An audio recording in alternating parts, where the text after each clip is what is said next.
지난주에 거절의 복 많이 받으셨어요? 나누고 많이 누리셨습니까?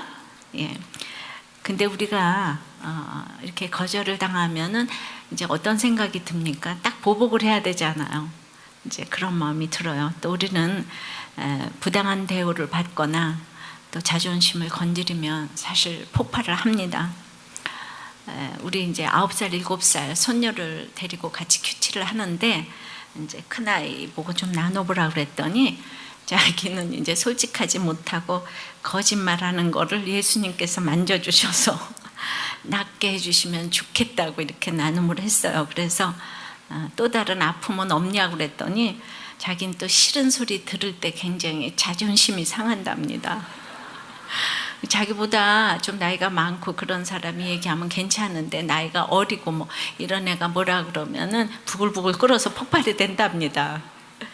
그래서 내가 우리 그 상기를 다 예뻐하고 인격적으로 대우를 해줘서 한 번도 이렇게 거절감을 맛보지 못해서 네가 그런 거다.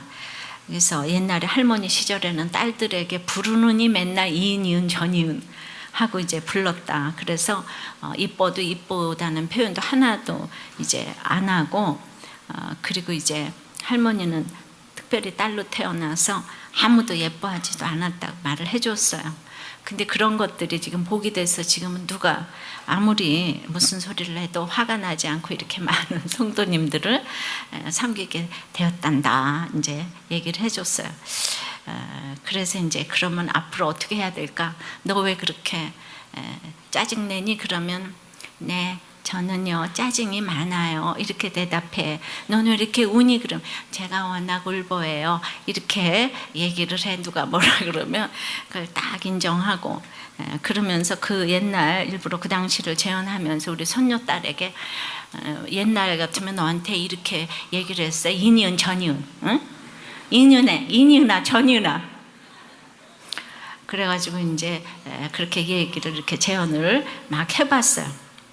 그랬더니 그날 기도할 때 들은 대로 하나도 빠지지 않고 제가 왜 우냐고 그러면 저는 워낙 울보예요 이렇게 대답하게 해주세요. 제가 뭐 또 왜 그렇게 짜증내냐 그러면 저는 워낙 짜증을 잘 내요. 그래서 하나님 뭐 이러면서 그냥 들은 대로 그대로 기도를 다 하는 거예요. 근데 이제 그 다음날 또 이제 큐티를 하려고 그러는데 자기 엄마가 이렇게 얘기했어요.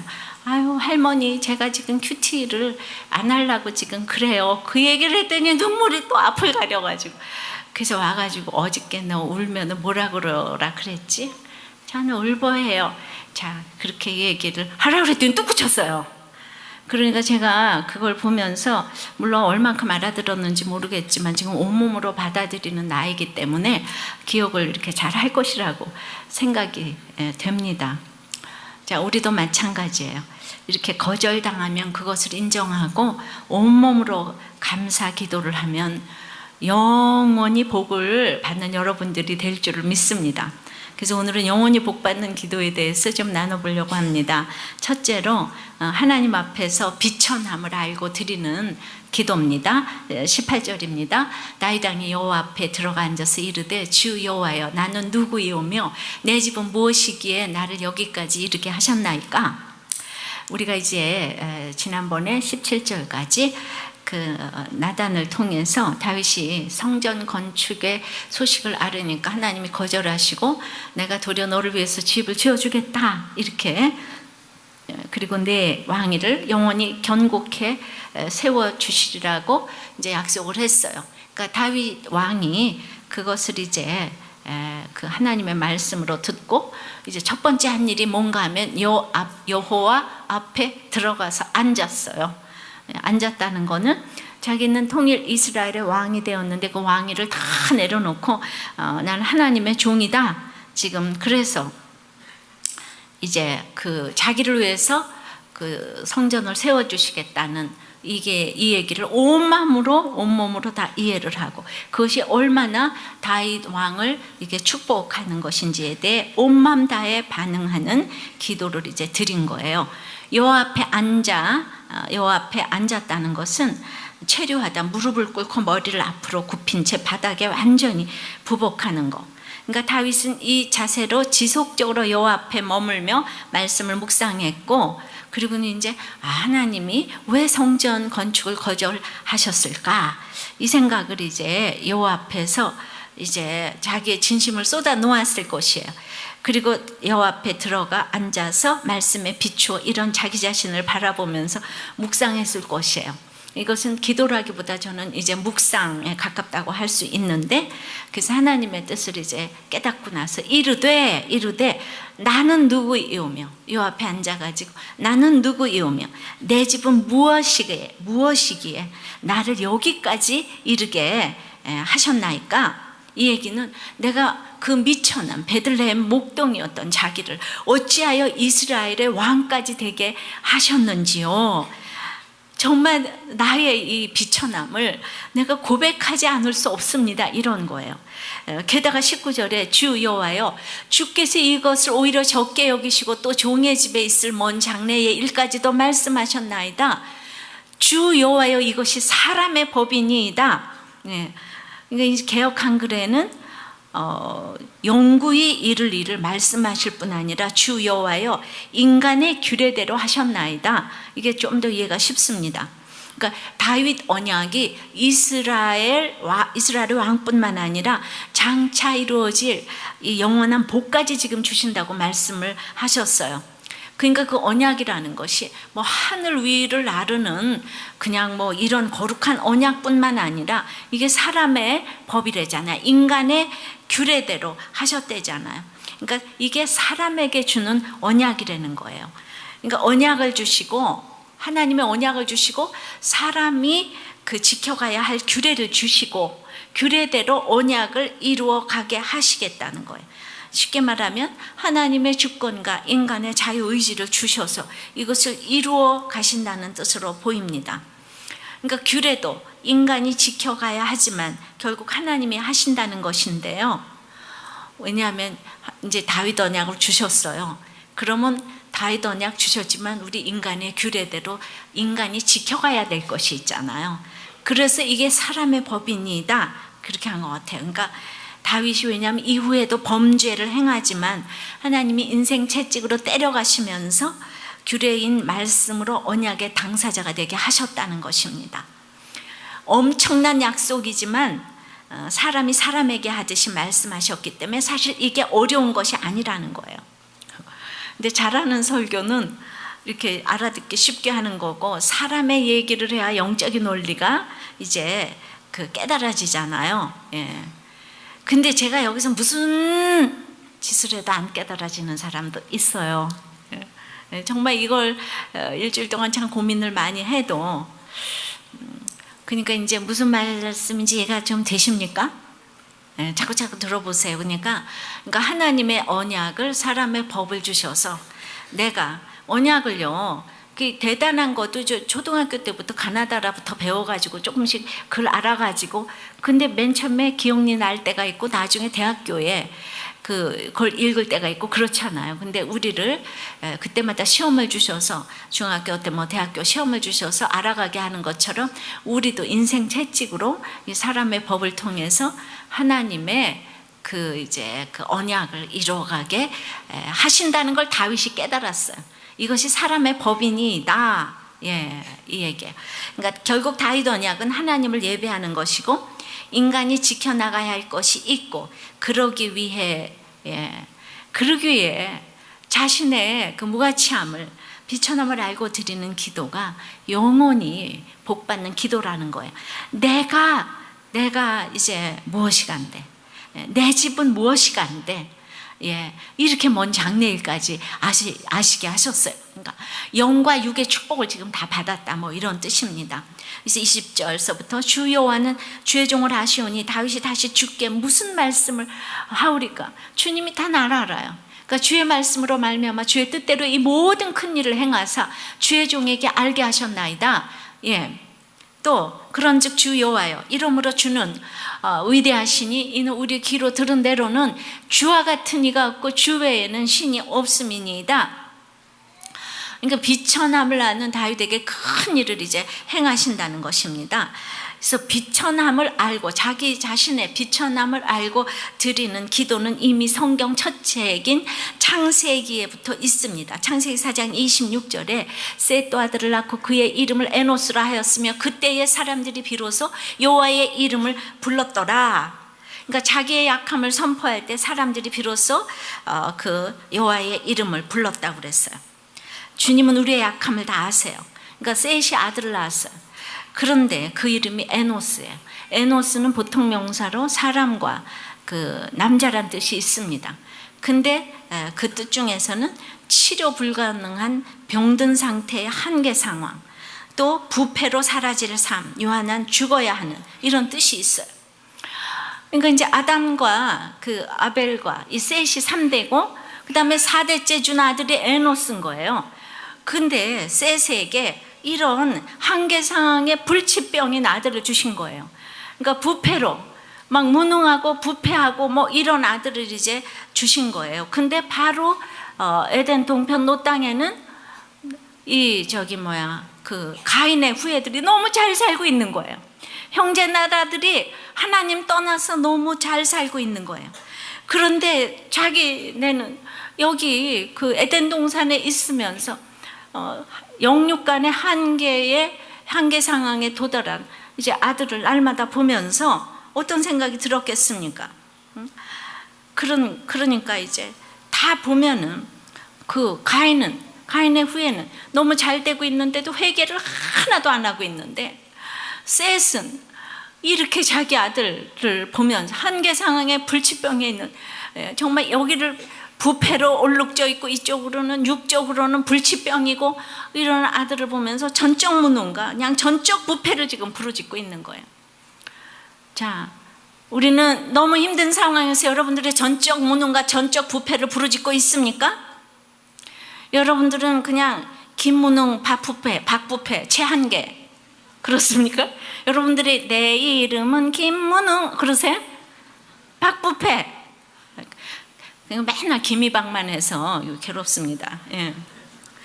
그래가지고 믿음의 4대가 나오면서 셋이 이렇게 눈물로 자신의 그 무력함을 고백을 하니까 사람들이 비로소 여호와의 이름을 불렀다고 하는 거예요. 창세기 4장에 비로소 공예배가 시작됐다는 것입니다. 나의 비천함을 고백하는 것이 영원히 복받는 기도예요. 우리 집에 예배가 회복됐다는 거예요. 사람들이 나 때문에 내가 전적 무능, 전적 부패를 부르짖고 있으니까 예배가 회복됐다는 거예요. 여호와를 알게 됐다는 것입니다. 다윗은 주님 앞에서 늘 자신의 주제를 이렇게 알았어요. 겸손히 자신을 인정하니까 하나님은 당신의 종 다윗에게 큰 일을 알려주십니다. 그러니까 내 주제를 아는 것이 역설적으로 모든 큰 일을 알게 되는 비결인 것입니다. 철학자 스피노자는 겸손에 대해서 냉소적으로 정의한 바 있어요. 겸손이란 야심가의 위선이거나 아니면 노예 근성의 비굴함이다. 대개의 겸손은 처세수단인 경우가 많다. 예. 그래서 그러면 갑의 위선도 아니고 을의 비굴함도 아닌 이 겸손은 뭔가? 찰스 스퍼전은 그랬어요. 겸손은 하나님 안에서 자기 자신을 정확하게 파악하는 것이다. 그러면 정확하게 파악하는 것은 무엇인가? 나는 사랑도 할 수 없고 용서도 할 수 없다는 거. 예. 나는 그래서 그런 내적인 성전을 내 힘으로 도저히 지을 수가 없다는 거. 그걸 인정하는 게 겸손이라는 거예요. 그러니까 다윗이 이 진리를 어느 순간부터 이제 깨닫기 시작했어요. 자신의 삶 속에 그걸 깨달으니까 내가 전적으로 무능하고 부패하다 깨달으니까 그 칼빈의 5대 강령 중에 이제 하나인 거죠, 그죠? 그때부터 크신 하나님을 인식하게 이제 되었던 것이죠. 이번 주에 유명인인 두 부부의 이혼 소식과 이혼하려는 소식을 들었어요. 모두가 기독교인이고 막 신실한 사역자급이라서 얼마나 마음이 아픈지 모르겠습니다. 얼마나 한계 상황이었으면 그렇게 이혼을 했겠습니까? 그리고 사느라고 너무 수고하셨다고 생각을 해요. 그렇지만 아무리 수고를 했어도 그 자신의 능력으로 배우자를 변화시킬 수 있다는 생각을 하신 것 같아요. 인간은 전적으로 무능하고 부패하고 악하고 음란하기에 기대할 것이 없다는 것을 간과했다고 생각이 돼요. 그래서 어떻게 자기 자식에게 폭언을 할 수 있는가 하지만 그래도 욕할 수 있는 데가 자녀와 배우자밖에 더 있겠습니까? 그래서 다른 걸 내가 원하는 게 아니다. 미안하다는 말 한마디면 되는데 그 한마디를 안 했다고 하는데 사람에게 인정받으려고 하는 것을 이제 내려놓아야 되는 것이 사람은 믿음의 대상이 아니라는 이 기초에서 출발을 해야 하는 것입니다. 이런 일을 옳고 그름으로 판단하면 안 됩니다. 이번에 이 배우자들이 다 두 분 다 목사님이세요. 그러니까 목사님이 되기까지 얼마나 힘들었겠습니까?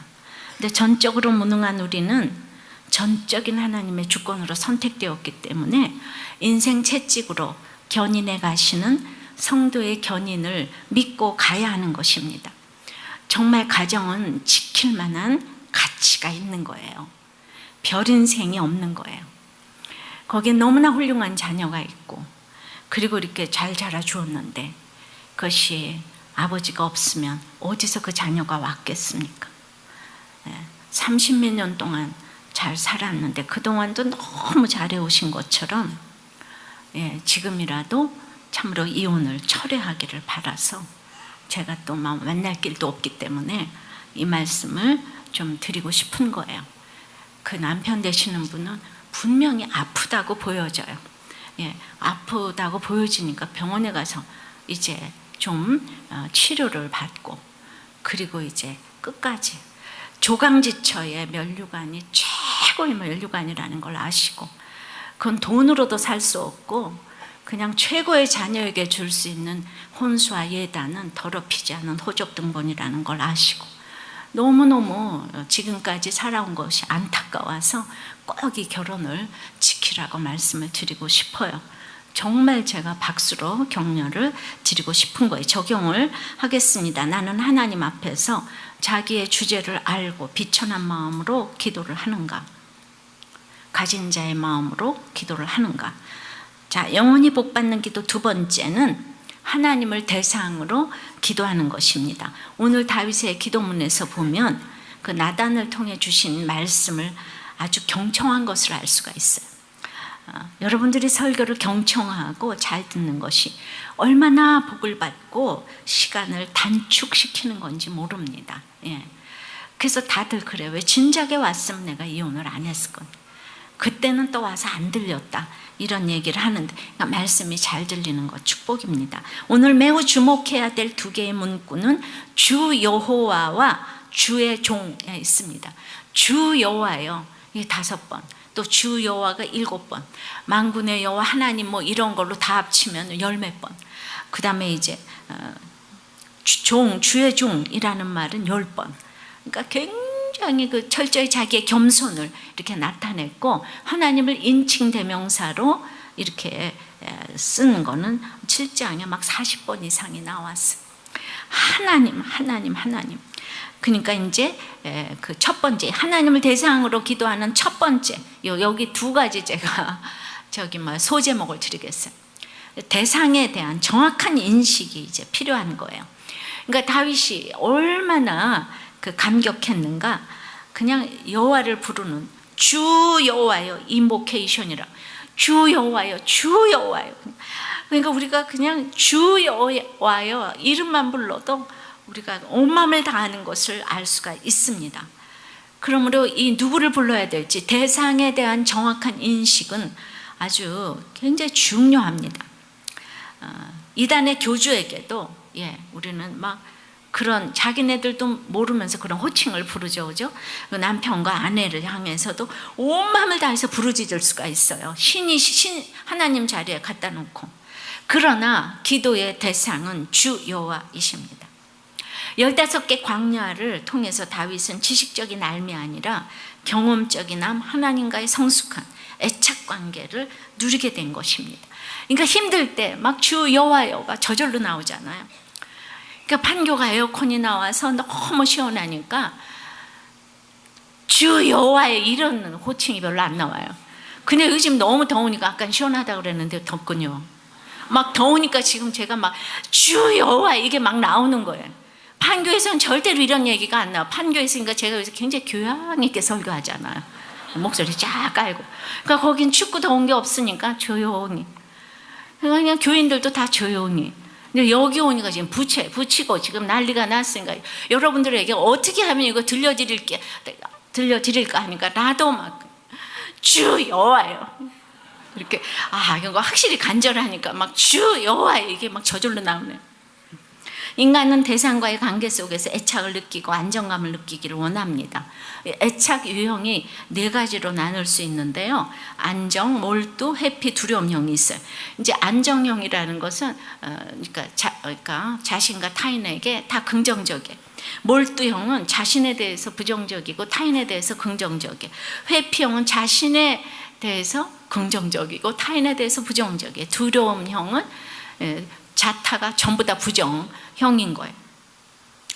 근데 이제 뭐 다 다룰 수는 없어요. 몰두형 아내하고 회피형 남편이 있다면, 한 집에 같이 살고 있다면, 몰두형 아내는 관계 회복을 위해서 그냥 날마다 공격을 불사해요.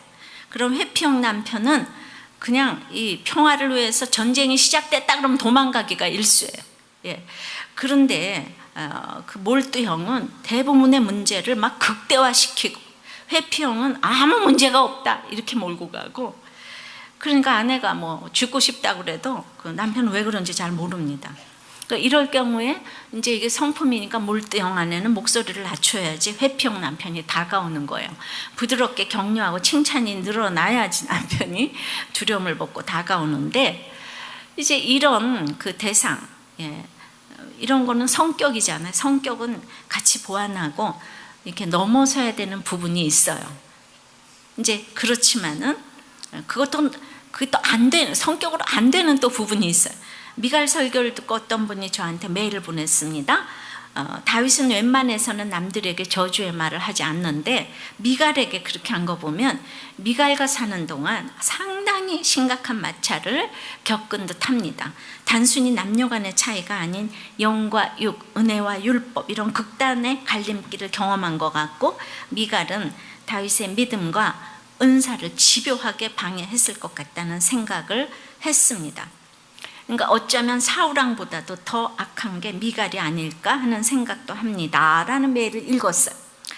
하나님과의 관계도 같습니다. 하나님이라는 정확한 대상을 보고 바라보고 기도해야 되는데, 하나님과의 애착 관계가 이렇게 건강하게 형성되지 못했기 때문에 이제 건강하지 못한 신앙생활을 하니까 날마다 하나님께 몰두하고 하나님께 회피하고 하나님을 두려워하는 사람들이 그렇게 많이 있어요. 그래서 하나님과 더불어 이렇게 안정형을 찾기가 얼마나 쉽지 않는지 모르겠습니다. 어렵습니다. 그러니까 내가 사랑하는 주님은 주 여호와요, 부르기만 해도 너무 좋고 감격하고 감사하고 그냥 눈물이 흐르고, 물론 감성적으로 눈물을 흘리려는 건 아니에요. 너무 좋은 분이에요. 그래야 저절로 온 마음 다해 영원히 복받는 기도를 하게 되는데, 옳고 그름으로 이해 타산을 따지면 사람이라도 누가 좋아하겠습니까? 하나님도 마찬가지예요. 하나님 자체를 사랑해야 합니다. 내가 별도 달도 따다 드릴 수 없는 분이지만 그래도 뭔가 해드리고 싶은 분이에요. 이것이 건강한 애착관계에 있는 하나님과의 관계입니다. 아기가 엄마에게 뭘 해드릴 수가 있겠어요? 아기가 할 수 있는 거는 엄마 품을 파고드는 거, 그것밖에 할 것이 없죠. 그래도 엄마는 파고드는 것 때문에 너무 좋아해요. 아기가 저 멀리 혼자서 이러고 있으면 엄마는 너무 아파 마음이. 그러니까 그냥 엄마 부르는 것 때문에 그냥 좋아하는 거잖아요, 그죠? 그러니까 우리가 이렇게 대상을 정확하게 인식을 해야 될 것 같아요. 근데 우리는 그냥 너무 뭐 회피 뭘 또 어쩌고 저쩌고 하여튼 인정받기를 좋아하면, 어디서 인정받기를 원하든지 하여튼 배우자든지 일이든지 인정받기를 원하는 거예요. 그럼 그 인정받는 이제 다들 그렇게 얘기를 해요. 어떤 정신과 의사가 쓴 칼럼을 보았어요. 근데 내가 그 어머니를 대소변을 받아내면서 몇 년을 섬겼는데 엄마는 딸에게는 고맙다는 소리 하나도 안 하고 맨날 오지도 않는 아들 타령만 한다는 거예요.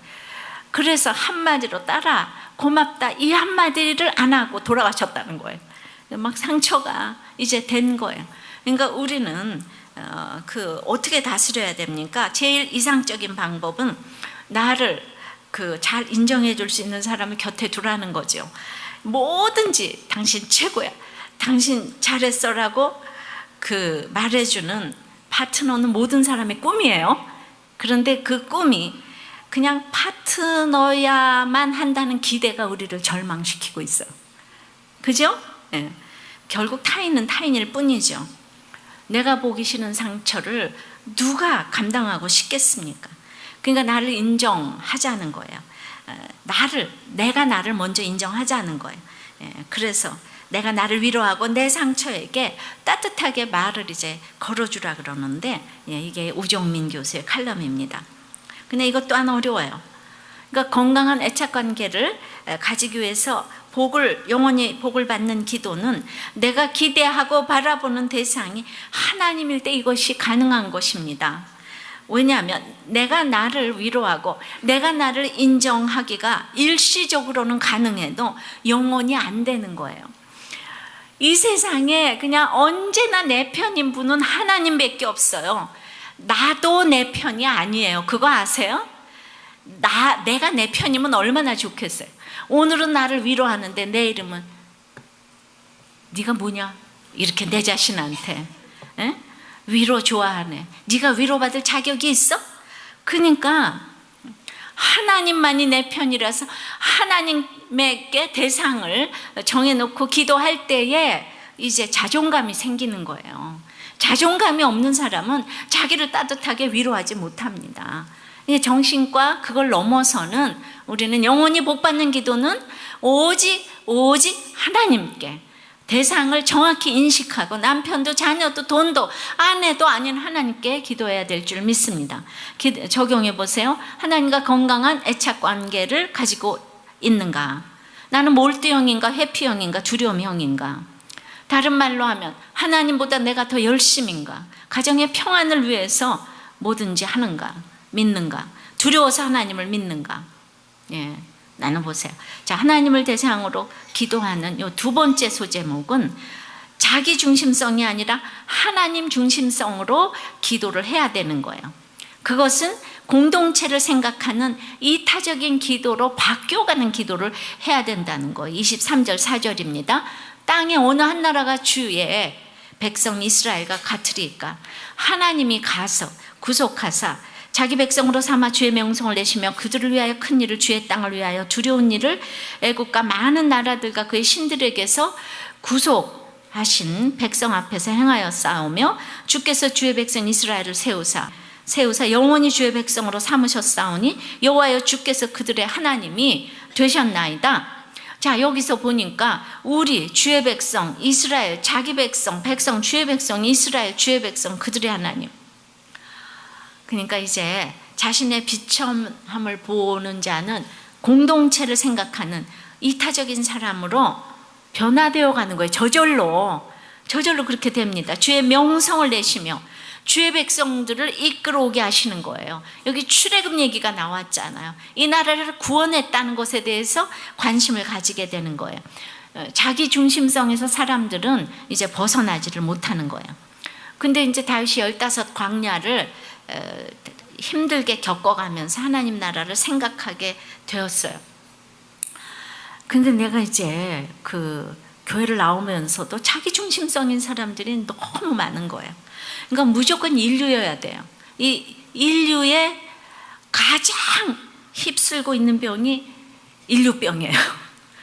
인류 말고 인류가 가장 앓고 있는 병이 인류병이고 어디서나 중심이 돼야 되고 중심이 되지 못하면 병적인 자기 집착이 오는 것이 자기 중심성입니다. 그래서 언제나 자기가 중요한 자리를 차지해야 되고 그래서 언제나 중심 인물이어야 되고 그런데 이런 사람들이 기도할 때 심지어 자기 중심을 위해서, 자기가 중심이 되기 위해서 기도하는 거예요. 남들이 가진 거 하나도 갖지 못할까 봐 기도합니다. 또 우리 애가 저 애를 이기지 못할까 봐 기도합니다. 다 가져야 되는데 하나라도 없으면 기도합니다. 구원조차도 자기 입장에서 놓고 하나님께 기도합니다. 내가 데려다가 구원시킨다고 다 불신결혼합니다. 그래서 이렇게 우리가 자기중심적으로 합리화시키는 이런 기도를 하면 안 돼요. 물이 위에서 아래로 흐르도록 지음받은 것처럼 우리는 다 중요한 존재로 지음을 받았어요. 가난해도 중요하고 부자도 중요하고, 그냥 바람을 피워도 중요한 사람이고 안 피워도 중요한 사람이고, 때려도 중요하고 안 때려도 중요하고, 공부를 잘해도 중요하고 못해도 중요하고, 끝이 없습니다. 이거 하루 종일 해도 됩니다. 자, 우리가 적용해 보세요. 나는 나 중심성으로 기도하는가, 하나님 중심성으로 공동체를 위한 이런 이타적인 기도로 지경이 바뀌었는가. 나는 그냥 내가 중심 인물이 못 돼서 죽고 싶은가. 또 특별히 목장에서조차도 내 말에 아무도 귀를 안 기울이는 것 같아. 그래서 죽고 싶어요? 살고 싶지 않아요? 이혼하고 싶습니까? 나눠보세요. 세 번째는 영원히 복받는 기도. 이제 세 번째는 하나님이 내 집을 세워주시기를 바라는 기도예요. 이것은 말씀대로 행하는 기도고 또 말씀이 들리는 기도입니다. 25절서부터 이제 28절까지입니다. 여호와 하나님이여, 이제 주의 종과 종의 집에 대하여 말씀하신 것을 영원히 세우셨사오며 말씀하신 대로 행하사 사람이 영원히 주의 이름을 크게 높여 이르기를 만군의 여호와는 이스라엘의 하나님이라 하게 하옵시며, 주의 종 다윗의 집이 주 앞에 견고하게 하옵소서. 만군의 여호와 이스라엘의 하나님이여, 주의 종의 귀를 여시고 이르시기를 내가 너를 위하여 집을 세우리라 하셨으므로 주의 종이 이 기도로 주께 간구할 마음이 생겼나이다. 주 여호와의 오직 주는 하나님이시며 주의 말씀들이 참되시니이다. 주께서 이 좋은 것을 주의 종에게 말씀하셨사오니, 이 말씀하시는 하나님의 음성에 늘 예민하게 반응한 다윗처럼 오늘 본문에서 말씀하셨나이다. 오늘 쭉 보면 주의 말씀으로 말미암아 말씀하신 것을 말씀하신 대로 행하사 주의 말씀들이 참되시니이다. 말씀하셨사오니, 뭐 이렇게 내적인 성전을 잘 짓는 것이 얼마나 말씀으로 지어야 되는 것이고 나와 내 집이 영원히 복을 받는 비결인지 모르겠습니다. 근데 주의 종의 귀를 여시고 들려주셨기 때문에, 종의 귀를 여시고 말씀을 해도 이렇게 들어야 되잖아요. 그죠? 들어야 되잖아요. 들려야 되잖아요. 말씀이 들리는 기도는 영원히 복받는 비결인 거예요. 그러니까 이렇게 나팔 소리처럼 크게 얘기를 해도 1부 때도 맨 앞에 앉아서 주무시더니 2부 때도 그 자리에 앉아서 또 주무시네요. 그러니까 이렇게 크게 옆에 나팔 소리처럼 외쳐도, 그래서 다시 한번 재수강하는 모양인데 여전히 주무시고 계시네요. 그러니까 여기 아무리 학벌이 좋으면 뭐예요? 옆에 와서 크게 외쳐도 외쳐라! 뭐 재금으로 외쳐라 해도 안 들리는 사람은 안 들려요. 본인도 우스운가 보네요. 웃으시네요. 근데 얼마나 귀여워요. 안 들린다 그러니까 또 앉았어, 2부에. 근데 2부에 또 같은 대목에 또 졸고 계셔. 더워서 그러지요? 잘 알아요. 자, 27절에 너를 위하여 집을 세우리라 하신 복은 겉의 성전이 아니라 내적인 성전이기에 나의 거룩하지 못한 부분을 보면서 나의 이 내적인 성전을 잘 짓게 해달라고 애통하며 기도하는 것이 바로 영원히 복받는 비결입니다. 내적인 삶이 뭡니까? 희생의 삶, 십자가 지는 삶을 살지 못하는 나를 보면서 안타까움으로 기도하니까 하나님이 나를 찾아오셔서 네가 그런 제목으로 기도했니? 이 세상의 가장 큰 대적인 육신의 정욕, 안목의 정욕, 이생의 자랑을 조금씩 내가 없애주겠다. 이것이 내 성전. 예수 그리스도가 성전이고 내가 성전이잖아요. 이제 이렇게 약속을 해 주신 것이에요. 그러니까 이제 여호와가 너를 위해서 지어주는 성전, 이 얘기가 지금 3주일째 나옵니다. 7장에. 이게 굉장히 중요한 얘기예요. 쉽게 설명을 좀 해볼게요. 우리 어머니는 몸빼바지 입고 늘 화장실 청소를 하시고 이제 남의 집 빨래 해주러 다니셨어요. 그런데 그런 이타적인 삶이 너무 이상했지만은 여호와께서 어머니를 위해서 집을 지어 주셨기 때문에 내가 이제 거듭나고 나서는 그것이 어느 정도 저의 표대가 되었어요. 이것이 내 몸에서 날씨 내 자손에게 이어지는 축복이라고 할 수 있잖아요. 예. 근데 이제 여러분들이 저희 엄마가 날마다 동네에 나는 몸빼바지 입고 화장실 청소했다 그러니까 우리 엄마가 시골 출신인 것 같아서 제가 이제 알려드릴게요. 예. 시골 출신이 아니었다 이거죠. 우리 어머니는 아시는 분은 너무 알아요. 평양의 서문고녀라고 지금은 이제 그때 그 이후에는 평양고녀라고 바뀐 당대 최고의 엘리트였어요. 그 학교 들어가기가 전국에서 제일 어려웠어요. 당연히 육신의 정욕, 이생의 안목의 정욕, 이생의 자랑이 있으셨겠죠. 게다가 부잣집 딸이었고, 예, 그렇게 평양에 집을 사서 유학을 시킬 만큼 우리 어머니 집이, 예, 그래서 부잣집 딸로 부잣집에 시집 가셨고, 그리고 이제 피난 와서는 사장님 부인으로 전교의 모든 선생님을 맨날 불러 먹이고, 예, 또 이제 교회의 모든 목사님, 성도님들을 그렇게 대접하고 공개해서 대접을 하셨어요. 그 전쟁 시절에도 그 당시로서는 할 수 있는 걸 다 시키면서 이제 저는 몰라요. 우리 언니들을 그렇게 다 책으로 키웠다고 해요. 전설이에요. 이거는 저는 모르니까. 예. 그런데 모든 걸 다 갖췄는데 우리 엄마가 아들이 없잖아. 그래서 아들만 주시면 내가 모든 걸 더 섬기겠다. 서원을 하셨어요. 근데 하나님이 마음만 받으셨어요. 아들을 안 주셨어요. 그러니까 내가 너를 위해서 집을 지어주겠다. 예. 그래서 거절의 복을 주셨어요. 그러니까 최고로 사시던 분이 아들을 못 낳는 인생 채찍으로 훈련을 받았어요. 그래서 서울에 오신 이후에 화장실 청소를 하기 시작하셨는데, 그러니까 그때 우리가 또 서울에도 제일 부자 동네 장충동에서 살았어요. 그때 못 살아서 화장실 청소를 한 게 아니에요, 여러분. 그래가지고 이제 이것이 여호와가 너를 위해 집을 세워주겠다는 것이죠. 예, 그러니까 엄마 힘으로 그렇게 못 사는 거예요. 못 사는 거예요. 안 그래? 자기가 살아온 거를 이렇게 넘어서기가 참 어려운 것입니다. 예. 근데 여러분들은 망해도 망한 티를 안 내고 사는 분들이 그렇게 많아요. 근데 저희가 망했을 때 워낙 그렇게 살았기 때문에 제가 망한 것에 대해서 상처 안 받았다고 그랬잖아요. 근데 망해도 뭐 해도 절대로 이거 남한테 가서 얘기하지 말라고 이러고, 믿어도 이것이 겉의 상점만 짓는 여러분인 것이에요. 그래서 이런 삶이 이제 자녀에게까지 내려와서 저도 보고 들은 대로 27절 후반에 여호와께서 너를 위해 집을 지어주시라 해서 내가 이 기도로 간구할 마음이 생겼대잖아요, 다윗이. 저도 엄마를 보고 이 기도로 간구할 마음이 생겼어요. 저도 최고의 학교를 갔는데 남편만 구원시켜 주시면 내 생명을 거두어가도 좋습니다. 기도했어요. 어머니의 아들에서 저 남편의 구원으로 약간 제목이 영적이 되었습니다.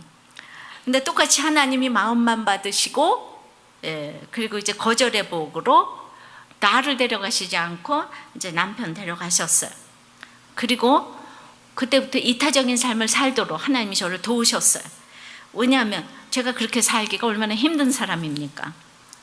그래도 이 세상에서 제가 소시민적으로 그나마 최고를 맛보았던 사람이에요.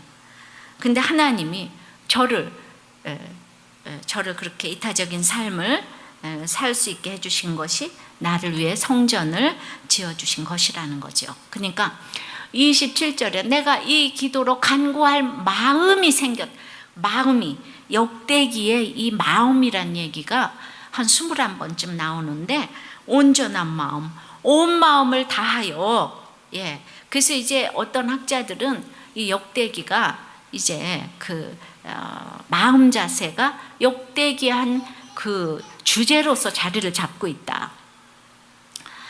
우리는 올바른 마음 자세가 얼마나 하나님과의 관계를 형성하고 유지하는 데 있어서 중요한지 그거를 이제 알아야 되는 거예요. 하나님께서는 온 마음 다해 주님을 사랑하고 기도하고 그냥 주 여호와요, 주 여호와요. 정말 우리가 부르다가 죽을 이름 서울의 시에서 나오잖아요. 진짜 부르다가 죽어. 그러니까 안 믿는 사람은 주여 주여 하면 아주 듣기 싫어서 죽으려고 그래. 우리는 더 그냥 아버지 주여 주여, 그냥 아무 데 가서는 이제 좀 조그맣게 하세요. 너무 크게 하지 마시고. 근데 저절로 그 얘기가 나와요. 그냥 아유 아버지, 아유 아버지, 힘든 일을 봐도 아유 아버지, 너무 슬픈 일을 봐도 아버지 주여, 그게 나오는 거예요. 이것이 바로 주님이 성전을 지어주시는 마음이라고 생각을 합니다. 다른 사람을 위해서 산다는 것은 내 힘으로는 절대 할 수 없는 일이었어요. 육신의 정욕, 이생의 자랑, 안목의 정욕이 이 세상의 가장 큰 대적 원수라면 인간의 힘으로 어떻게 이게 바뀔 수가 있겠습니까? 어떤 목자가 참 말씀 깨닫는 은사가 있어서 참 그 사명의 길을 가면 좋겠다 그랬더니 자기 너무 옷을 좋아하고 액세서리 좋아하고 멋내기를 너무 좋아해서 돈이 많아야 되기 때문에 그 사명을 감당하지 못하겠습니다, 이렇게 얘기하는 거를 들었어요. 맞아요. 그 어떻게 그렇게 옷을 좋아하고 멋내기를 좋아하는데 본인이 안목의 정욕을 버릴 수가 있겠습니까? 예. 그러니까 다윗 언약은 그걸 하나님께서 하신다는 거예요. 여러 가지 인생 채찍을 통하여서 듣기 싫겠네요, 이 얘기. 예. 정말 사건을 통하여서도 하나님이 그걸 버리게 해주시는 거예요. 여러분들 짧은 인생이에요. 제가 어저께 대학교 다닌 것 같은데 벌써 이 나이 됐어요. 그럼 조금 있다가 우리 천국에서 만날 거 아니겠어요? 그럼 여러분들이 그 천국에 가보면 내가 사명 감당한 걸 책으로 치지 않겠어요? 이 땅에서 멋내기 하다가 어디 뭐 만나겠어요? 예. 멋내기는 잠깐인데 다른 사람들의 정말 무엇을 위해서 우리가 살아가 준다면 하나님이 나의 내적인 성전, 내 집을 세워 가시는 것이 아닐까. 이것이 다윗이 깨달아졌어요. 그러니까 저도 남편이 빨리 구원이 안 되어도 이것이 깨달아졌습니다. 그러니까 육이 무너지는 것만큼 영적인 성전이 세워지는 것이에요. 그러니까 큰 일을 행하면 행할수록 깨닫는 것은 자신의 무가치함인 거예요. 어떻게 통일한국의 왕이 됐는데 자신의 무가치함, 내가 무엇이가 안 돼, 내 집이 무엇이가 안 돼, 이렇게 얘기를 할 수가 있겠어요? 다윗도 마찬가지인 거예요. 블레셋을 물리쳐도 언약궤를 다윗성에 가지고 와도 늘 깨닫는 것은 내가 무엇이가 안 돼, 자신의 무가치함인 것이에요. 이 무가치함을 알게 하시는 분도 하나님밖에 없음을 고백한 것입니다. 네. 그래서 저보고도 어떻게 큰 교회 목사님이 됐는데, 근데 커지면 커질수록 너무 두렵고 떨려서 나의 무가치함을 깨닫는데 그것이 성경 보니까 공감이 되는 거예요. 다윗의 이 말이 공감이 되는 거예요. 제가 다윗도 그랬구나. 그래서 이 은혜를 알게 되니까 막 감격이 되고, 그러니까 말씀이 안 들리는 사람 때문에 너무 애통이 되는 거예요. 그러니까 제가 이제 한 가지 청하는 게 29절에 이제 청하건대 종의 집에 복을 주사 주 앞에 영원히 있게 하옵소서. 제 한 가지 소원은 그냥 제가 주 앞에 영원히 있게 해주세요. 이거밖에 소원이 없게 되는 거죠. 제 소원이 이 소원입니다. 정말 소원이 세상의 왕궁의 화려함이 아니고 아무것도 아니고 주 앞에 영원히 있게 하옵소서가 저의 기도고 여러분의 기도인 줄을 믿습니다. 주께서 말씀하셨사오니 주의 종의 집이 영원히 복을 받게 하옵소서 하니라. 이런 복이 여러분들에게 임하기를 바랍니다. 그러니까 영원히 복 받는 기도의 반대는 뭐겠습니까? 지금 복 받는 기도 하면 그게 반대예요. 우리는 눈에 보이는 기도만 하잖아요. 영원히 복받는 기도 오늘 말씀대로 해보시기를 바래요. 이번에 이제 목자 수련회에서 어떤 이제 그 간증을 좀 들려드리겠어요. 너무나 한계 상황에 처한 가정이지만 그 가정을 위해 집을 지어주신 이 부목자님의 간증을 좀 들려드리려고 해요. 이 남편이 10년 동안 경제적 무능의 광야 속에서 이혼 직전에 이제 왔어요, 우리들 교회를. 그래가지고 이제 컴컴한 방에 여전한 방식으로 텔레비 보면서 누워있는 남편 앞에 무릎을 꿇고 내 구원 때문에 수고했다고 얼마나 힘들었냐 울며 고백을 하니까 남편이 감동을 받아서 울면서 우리들 교회로 오게 된 거예요. 그래가지고 이제 남편이 와서 1:1 양육을 받았어요. 근데 어느 날 목장 예배 중에 갑자기 그 경제적으로 무능했던 10년 동안에 23명의 여자와 바람을 폈다고 이래가면서 막 그 얘기를 갑자기 오픈을 하니까 막 수치심과 배신감으로 머리가 하얘지고 악소리도 나오지 않았는데, 막 못하면 목자님도 당황하시고 그냥 서둘러 목장을 접으셨대요. 그래가지고 어떤 여자였냐, 언제부터였냐 닥달을 했는데 그냥 그렇게 오픈을 해놓고 집에 와서 잠을 또 이렇게 쿨쿨 잘 자더라는 거예요. 그래서 다음날 미장원에 가서 머리를 예쁘게 하고 나도 남자친구하고 여행을 떠나서 복수를 해주리라 그랬는데 목장 식구들의 중보로 가지는 못했답니다. 그랬는데 이제 기가 막힌 거는 이제 그러니까 이제 그때부터 이제 부글부글 이제 끌어오르는데 아내 집사님이 처음에는 진짜 이게 나의 비참함이 이제 안 깨달아지는 거죠. 내가 기대하고 바라고 기도하는 대상이 하나님이 되지 못하니까 이제 몰두형이 돼가지고 남편에 대해서 공격을 지금 불사했고 자존감이 아니라 자기 중심성으로 분하기만 한 거죠. 이렇게 적용하시라고. 예. 그러고 이제 너무 분한데 이 남편한테 문자가 왔어요. 여보, 하나님만 보세요. 더 열받았습니다.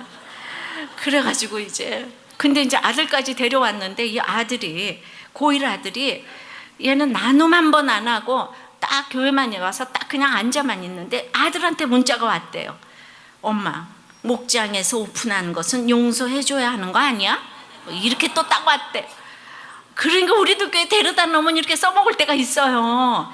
그래가지고 정신이 번쩍 나서 집에 들어가고 아들 때문에 간 주일 예배에서 계시록 말씀 합당하니다의 말씀으로 미갈이 되어 질서에 순종하지 못한 제 삶의 결론인 것을 깨닫게 하셨고, 한 명의 여자로는 안 되고 23명의 여자를 붙여야만 구원될 죄인이기에 합당하다고 하셔서 아멘 하고 왔다고 합니다. 그런데 이 남편의 회개에 그 다음에 진정성이 느껴지지 않아서 억울했는데, 그렇게 죄를 지은 글쎄 남편이 먼저 부목자가 되니까 너무 또 분해가지고 아니 왜 저 인간이 먼저 부목자가 되나, 그래가지고 목자님을 괴롭혔는데 이제 얼마 전 수련회에서 눈물로 진정성 있는 회개 간증을 하는 남편을 보면서 하나님의 때 일하시는 100% 오르신 하나님을 신뢰하게 되었고, 남편의 구원을 위해서도 있어야 할 오픈이었다는 것을 알게 되었고, 남편과의 관계가 여기가 중요해 회복되었습니다.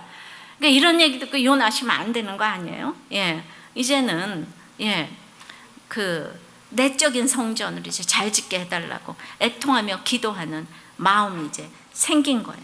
예, 그러니까 세상에서 약한 남편보다 강한 나를 남편보다 늦게 부목자로 불러주신 것이 감사하고, 남편 덕에 예배와 목장에 잘 붙어가고 있습니다. 하나님께서 집을 지어주신 것이에요.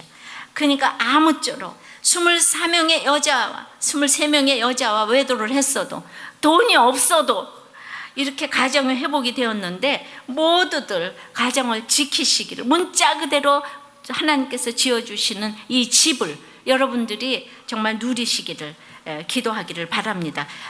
말씀 맺겠습니다. 영원히 복받는 기도는 지금 복받는 기도가 아니에요. 그러니까 인내가 필요하잖아요.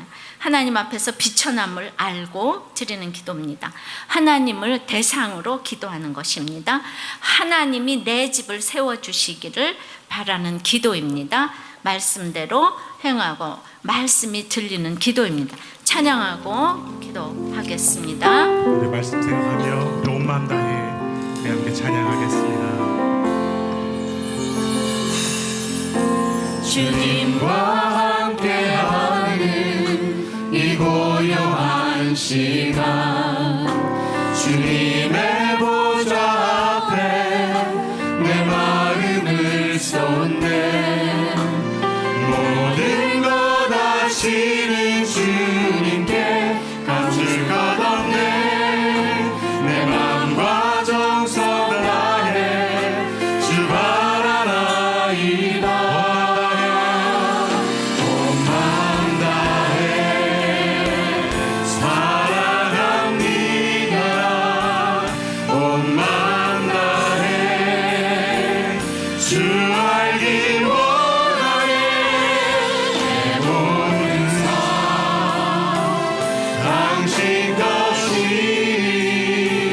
주만 섬기리 온 마음 다해. 나 염려하잖아도 내 쓸 것 아니야. 하시니 오직 주의 얼굴 나 오직 주의 얼굴 구하게 하소서. 나 이해할 수 없을 때라도 감사하며 날마다 순종하며 하겠습니다. 주 따르오리다.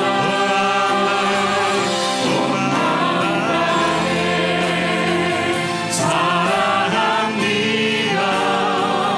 온 마음 다해 주 알기 원하네.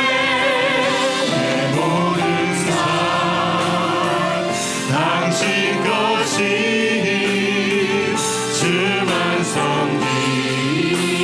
우리 오른손 높이를 가면서 찬양합니다. 온 마음 다해 사랑합니다. 온 마음 다해 주 알기 원하네. 내 모든 삶 당신 것이니 주만 섬기니. 주님만 예배합니다. 예배합니다. 예배합니다. 찬양합니다. 주님만 날 다스리소서. 예배합니다. 찬양합니다. 주님 우리 소리 높여 한 번 더 마지막으로 찬양합시다. 예배합니다. 예배합니다. 찬양합니다. 주님만 날 다스리소서. 예배합니다. 찬양합니다.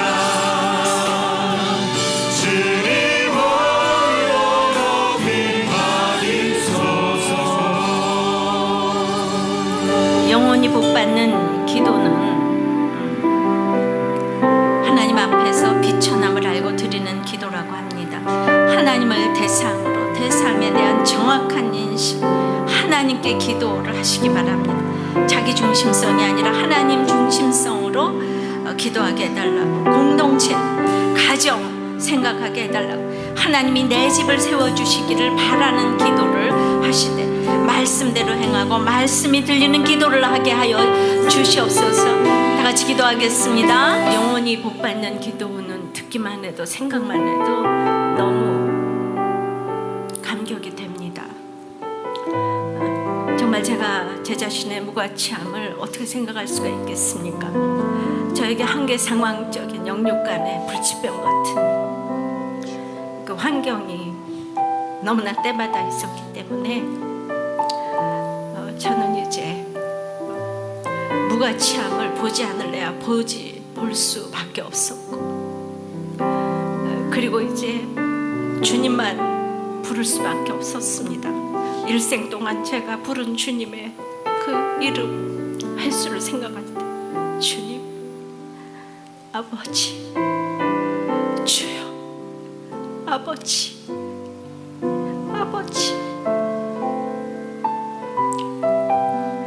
얼마나 부르기만 해도 그냥 눈물이 나고, 그렇게 불러서 저것이 이기적인 인간이 이제 하나님 중심성의 기도가 무엇이고 공동체가 무엇인지를 알고 그들을 위해서 기도하는 데까지 이렇게 나가게 되었습니다. 여러분들이 오늘 아무 기도할 줄도 모르고 그렇다고 해도 주여와요, 아버지, 그냥 부르기만 해도 모든 것 아시는 주님이 그 기도에 그대로 응답해 주실 줄 믿습니다. 우리는 너무나도 잘 몰라서 아기처럼 우리 주님만 부를 때에 하나님께서 모든 것을 아시고 아버지 하나님 채워주시는 것을 믿고 나가는 여러분들 될 수 있도록 은혜 내려 주시옵소서. 그럼에도 불구하고 아직도 이 육신의 저격, 이 생의 자랑, 안목의 정욕에 졸업한 것이 하나도 없습니다. 너무 애통합니다. 그래도 하나님이 나를 위하여 집을 지어주시겠다고 약속을 하셨사오니 그 약속을 믿고 갑니다. 인생 채찍 사람의 매를 통하여서라도 저를 위해서 집을 지어주실 그 주님이 우리 성도 여러분들을 위해서도 집을 지어주실 줄을 믿습니다. 그래도 저도 오늘 한 가지 청하는 것이 여호와 앞에서 영원히 있는 그 소원을 아뢰입니다. 주님 앞에서, 우리 하나님 앞에서, 여호와 앞에서 제가 영원히 있게 도와주시옵소서. 영원히 있게 도와주시옵소서. 그래서 영원히 복을 받는 여러분들 되며 그런 기도를 하는 여러분들 될 수 있도록 저와 여러분들을 축복하여 주시옵소서. 오늘 여러 가지 이혼 때문에 살기가 싫어서 왔다면 주님이 여호와의 이름을 부르고 영원히 복을 받는 여러분들이 될 수 있도록 완전히 신분이 바뀌어져서 이 자리를 나갈 수 있도록 주여 역사하여 주시옵소서.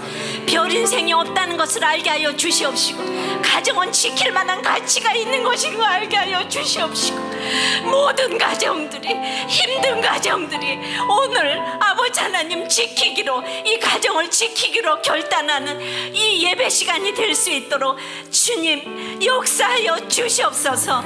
예수님 이름으로 기도하옵나이다. 아멘. 그런 호칭을 부르죠, 그죠? 남편과 아내를 향해서도 온 마음을 다해서 부르짖을 수가 있어요. 신이 하나님 자리에 갖다 놓고. 그러나 기도의 대상은 주 여호와이십니다. 15개 광야를 통해서 다윗은 지식적인 삶이 아니라 경험적인 하나님과의 성숙한 애착 관계를 누리게 된 것입니다. 그러니까 힘들 때 막 주 여호와여가 저절로 나오잖아요. 그러니까 판교가 에어컨이 나와서 너무 시원하니까 주 여호와의 이런 호칭이 별로 안 나와요. 근데 요즘 너무 더우니까 아까 시원하다고 그랬는데 덥군요. 막 더우니까 지금 제가 막 주 여호와 이게 막 나오는 거예요. 판교에서는 절대로 이런 얘기가 안 나와. 판교에서니까 제가 요새 굉장히 교양 있게 설교하잖아요. 목소리 쫙 깔고. 그러니까 거긴 춥고 더운 게 없으니까 조용히. 그냥 교인들도 다 조용히. 근데 여기 오니까 지금 붙이고 지금 난리가 났으니까 여러분들에게 어떻게 하면 이거 들려드릴까 하니까 나도 막 주 여호와요. 이렇게 이거 확실히 간절하니까 막 주 여호와 이게 막 저절로 나오네요. 인간은 대상과의 관계 속에서 애착을 느끼고 안정감을 느끼기를 원합니다. 애착 유형이 4가지로 나눌 수 있는데요. 안정, 몰두, 회피, 두려움형이 있어요. 이제 안정형이라는 것은 그러니까 자신과 타인에게 다 긍정적이에요. 몰두형은 자신에 대해서 부정적이고 타인에 대해서 긍정적이에요. 회피형은 자신에 대해서 긍정적이고 타인에 대해서 부정적이에요. 두려움형은 자타가 전부 다 부정형인 거예요. 근데 이제 뭐 다 다룰 수는 없어요. 몰두형 아내하고 회피형 남편이 있다면, 한 집에 같이 살고 있다면 몰두형 아내는 관계 회복을 위해서 그냥 날마다 공격을 불사해요. 그럼 회피형 남편은 그냥 이 평화를 위해서 전쟁이 시작됐다 그러면 도망가기가 일쑤예요. 예. 그런데 그 몰두형은 대부분의 문제를 막 극대화시키고, 회피형은 아무 문제가 없다 이렇게 몰고 가고, 그러니까 아내가 뭐 죽고 싶다고 그래도 그 남편은 왜 그런지 잘 모릅니다. 그러니까 이럴 경우에 이제 이게 성품이니까 몰두형 아내는 목소리를 낮춰야지 회피형 남편이 다가오는 거예요. 부드럽게 격려하고 칭찬이 늘어나야지 남편이 두려움을 벗고 다가오는데, 이제 이런 그 대상, 이런 거는 성격이잖아요. 성격은 같이 보완하고 이렇게 넘어서야 되는 부분이 있어요. 이제 그렇지만은 그것도 안 되는, 성격으로 안 되는 또 부분이 있어요.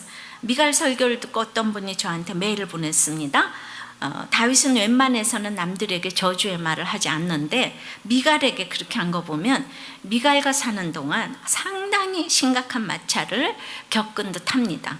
단순히 남녀 간의 차이가 아닌 영과 육, 은혜와 율법, 이런 극단의 갈림길을 경험한 것 같고, 미갈은 다윗의 믿음과 은사를 집요하게 방해했을 것 같다는 생각을 했습니다. 그러니까 어쩌면 사울왕보다도 더 악한 게 미갈이 아닐까 하는 생각도 합니다 라는 메일을 읽었어요. 하나님과의 관계도 같습니다. 하나님이라는 정확한 대상을 보고 바라보고 기도해야 되는데 하나님과의 애착 관계가 이렇게 건강하게 형성되지 못했기 때문에 이제 건강하지 못한 신앙생활을 하니까 날마다 하나님께 몰두하고 하나님께 회피하고 하나님을 두려워하는 사람들이 그렇게 많이 있어요. 그래서 하나님과 더불어 이렇게 안정형을 찾기가 얼마나 쉽지 않는지 모르겠습니다. 어렵습니다. 그러니까 내가 사랑하는 주님은 주 여호와요. 부르기만 해도 너무 좋고 감격하고 감사하고 그냥 눈물이 흐르고, 물론 감성적으로 눈물을 흘리려는 건 아니에요. 너무 좋은 분이에요. 그래야 저절로 온 마음 다해 영원히 복받는 기도를 하게 되는데, 옳고 그름으로 이해 타산을 따지면 사람이라도 누가 좋아하겠습니까? 하나님도 마찬가지예요. 하나님 자체를 사랑해야 합니다. 내가 별도 달도 따다 드릴 수 없는 분이지만 그래도 뭔가 해드리고 싶은 분이에요. 이것이 건강한 애착 관계에 있는 하나님과의 관계입니다. 아기가 엄마에게 뭘 해드릴 수가 있겠어요? 아기가 할 수 있는 거는 엄마 품을 파고드는 거, 그것밖에 할 것이 없죠. 그래도 엄마는 파고드는 것 때문에 너무 좋아해요. 아기가 저 멀리 혼자서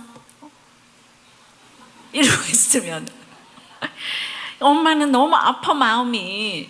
그러니까 그냥 엄마 부르는 것 때문에 그냥 좋아하는 거잖아요, 그죠? 그러니까 우리가 이렇게 대상을 정확하게 인식을 해야 될 것 같아요. 근데 우리는 그냥 너무 뭐 회피 몰도 어쩌고 저쩌고 하여튼 인정받기를 좋아하면, 어디서 인정받기를 원하든지 하여튼 배우자든지 일이든지 인정받기를 원하는 거예요. 그럼 그 인정받는 이제 다들 그렇게 얘기를 해요. 어떤 정신과 의사가 신칼럼을 이제 보았어요. 근데 내가 그 어머니를 대소변을 받아내면서 몇 년을 섬겼는데 엄마는 딸에게는 고맙다는 소리 하나도 안 하고 맨날 오지도 않는 아들 타령만 한다는 거예요. 그래서 한마디로 딸아 고맙다 이 한마디를 안 하고 돌아가셨다는 거예요. 막 상처가 이제 된 거예요. 그러니까 우리는 어떻게 다스려야 됩니까? 제일 이상적인 방법은 나를 잘 인정해 줄 수 있는 사람을 곁에 두라는 거죠. 뭐든지 당신 최고야, 당신 잘했어라고 말해주는 파트너는 모든 사람의 꿈이에요.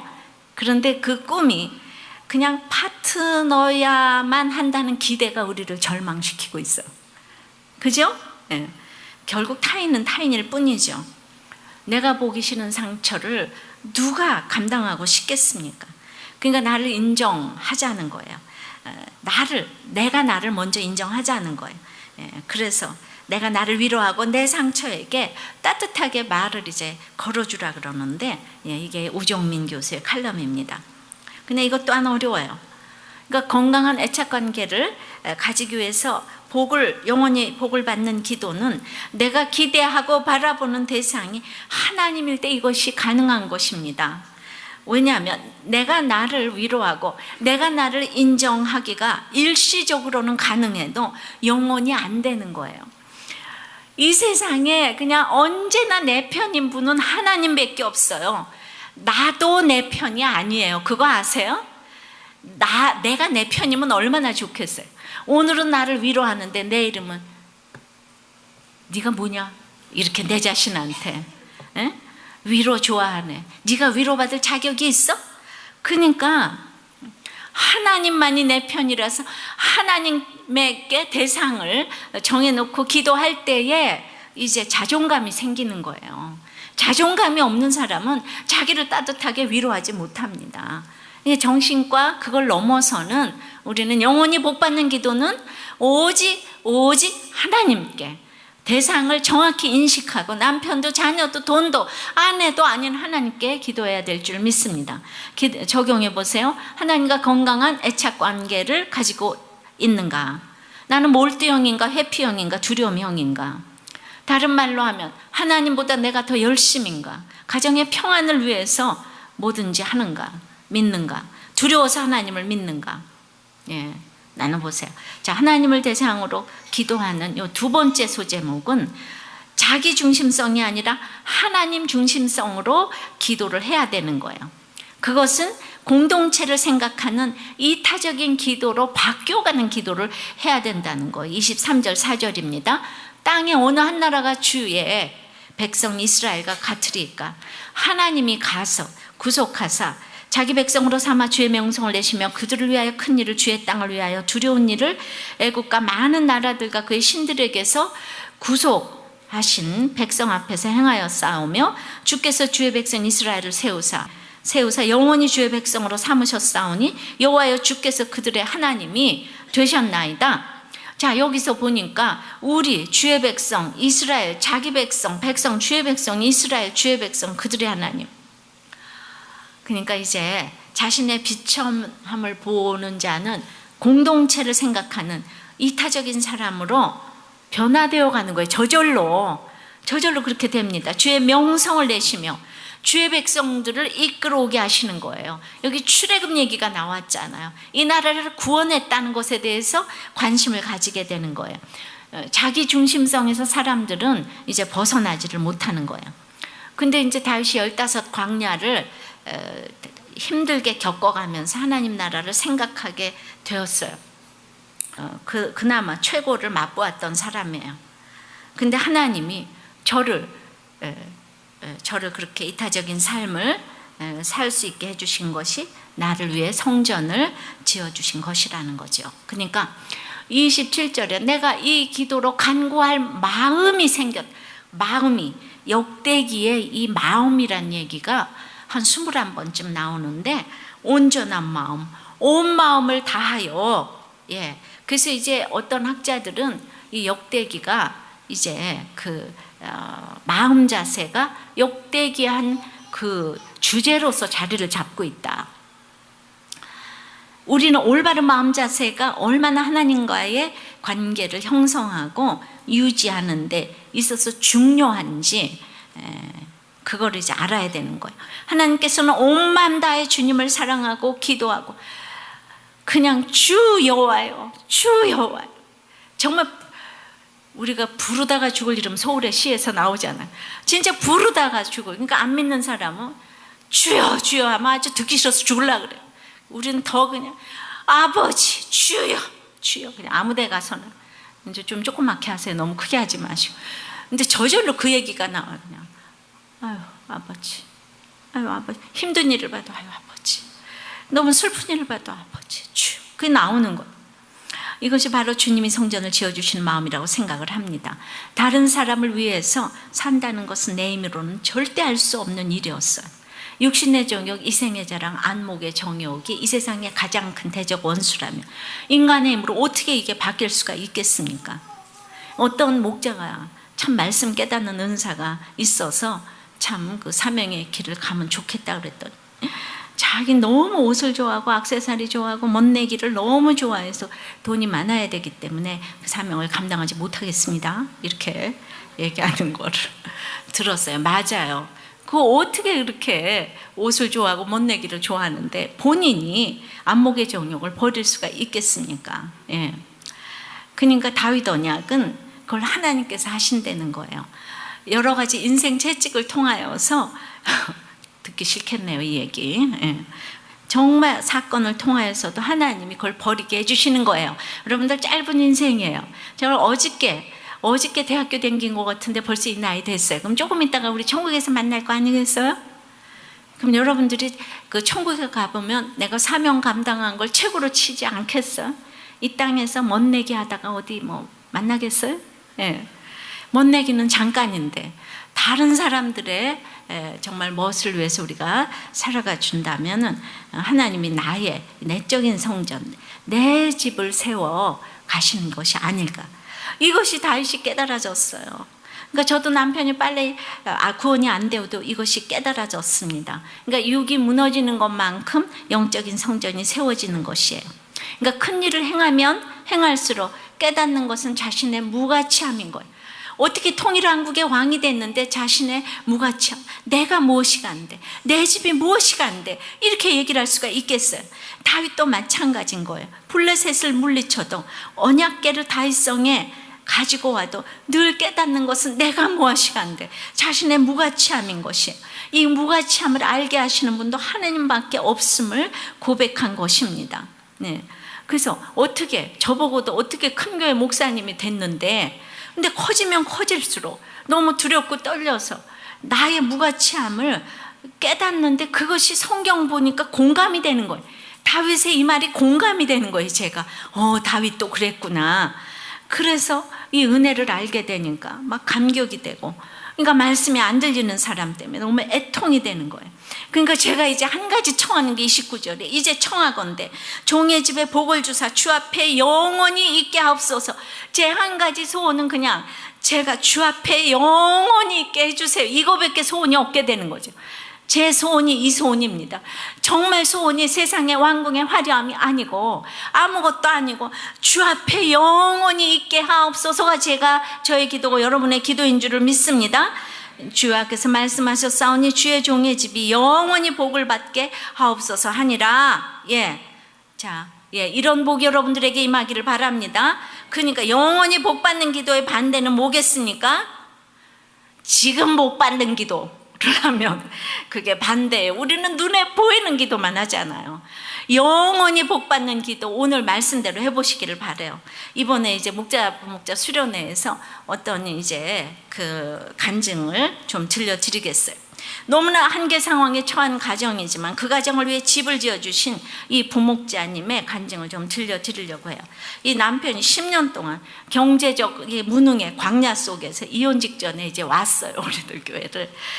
그래가지고 이제 컴컴한 방에 여전한 방식으로 텔레비 보면서 누워있는 남편 앞에 무릎을 꿇고 내 구원 때문에 수고했다고 얼마나 힘들었냐 울며 고백을 하니까 남편이 감동을 받아서 울면서 우리들 교회로 오게 된 거예요. 그래가지고 이제 남편이 와서 1:1 양육을 받았어요.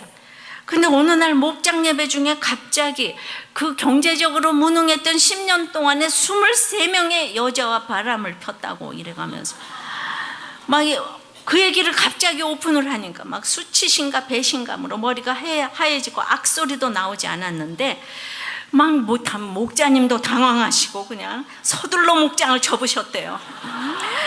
그래가지고 어떤 여자였냐 언제부터였냐 닥달을 했는데 그냥 그렇게 오픈을 해놓고 집에 와서 잠을 또 이렇게 쿨쿨 잘 자더라는 거예요. 그래서 다음날 미장원에 가서 머리를 예쁘게 하고 나도 남자친구하고 여행을 떠나서 복수를 해주리라 그랬는데 목장 식구들의 중보로 가지는 못했답니다. 그랬는데 이제 기가 막힌 거는 이제 그러니까 이제 그때부터 이제 부글부글 이제 끌어오르는데 아내 집사님이 처음에는 진짜 이게 나의 비참함이 이제 안 깨달아지는 거죠. 내가 기대하고 바라고 기도하는 대상이 하나님이 되지 못하니까 이제 몰두형이 돼가지고 남편에 대해서 공격을 지금 불사했고 자존감이 아니라 자기 중심성으로 분하기만 한 거죠. 이렇게 적용하시라고. 그러고 이제 너무 분한데 이 남편한테 문자가 왔어요. 여보, 하나님만 보세요. 더 열받았습니다. 그래가지고 근데 이제 아들까지 데려왔는데 이 아들이, 고1 아들이 얘는 나눔 한 번 안 하고 딱 교회만 와서 딱 그냥 앉아만 있는데 아들한테 문자가 왔대요. 엄마, 목장에서 오픈한 것은 용서해줘야 하는 거 아니야? 이렇게 또 딱 왔대. 그러니까 우리도 교회 데려다 놓으면 이렇게 써먹을 때가 있어요.